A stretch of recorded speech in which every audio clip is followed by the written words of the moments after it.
Communist China demanding the release of Huawei chief financial officer Meng Wanzhou after her arrest in Canada at the request of the United States. A spokesman for China's Ministry of Foreign Affairs says both the United States and Canada must, quote, effectively protect the legitimate rights and interests of the person concerned.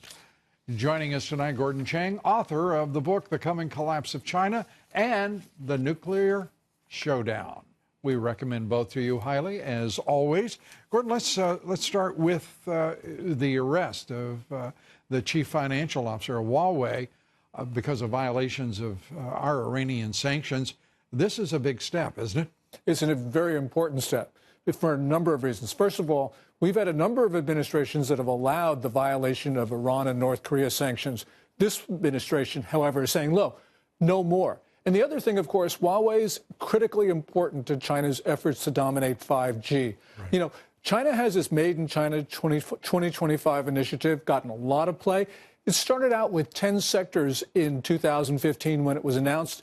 They increased the sectors to 11 in the beginning of this year to include 5G, which means that Huawei is at the core of China's efforts to dominate the world. Yeah, dominate the world, certainly, and as a condition preceding to that, to dominate in technology in 5G and its advances.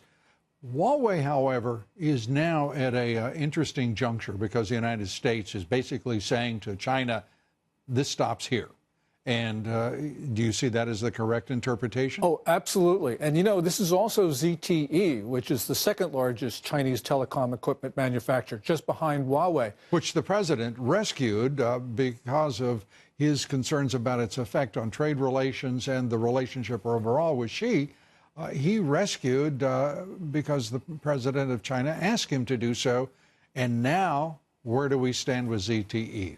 Well, we have two senators, Marco Rubio and Chris Van Hollen, who have asked the president to look at this. And the reason is that ZTE apparently busted that second settlement agreement that we had. Two violations of two settlement agreements. And this is essentially for selling Dell equipment to Venezuela in violation of American export controls. ZTE promised not to do this in July. That was the second settlement agreement that they violated. And there was supposed to be a range of management changes and governorship, i.e. changes to the board of directors, none of which apparently had much effect. It certainly didn't. Let's turn to now the relationship on trade. The president has worked hard. He has made it clear two things are going to happen. One is that trade will be balanced with China or nothing will happen. He has made it clear that $600 billion of Chinese theft of U.S. Intellectual property and technology will happen no longer.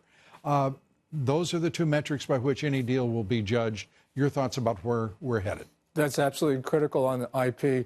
You know, this is the innovation. This is the technology of the future. This is the economy of the future.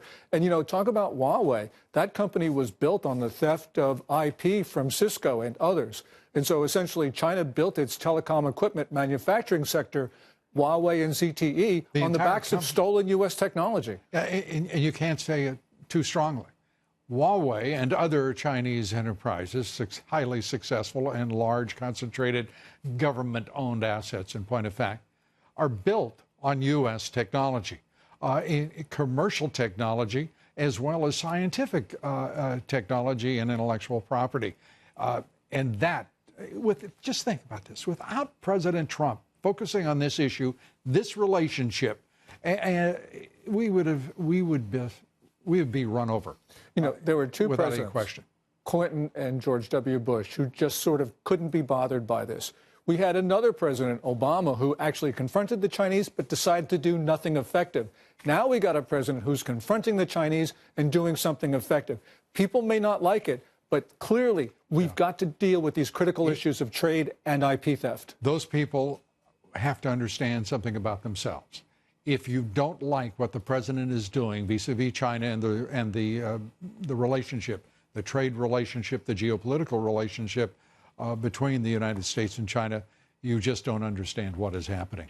It's horrible. And the establishment forces in this country are railing against the president's insistence on the national interest of being recognized and pursued, period. Gordon, great to have you here. Thanks, Lou.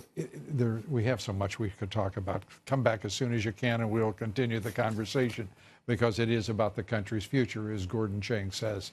Gordon, thank you. Thanks, Lou.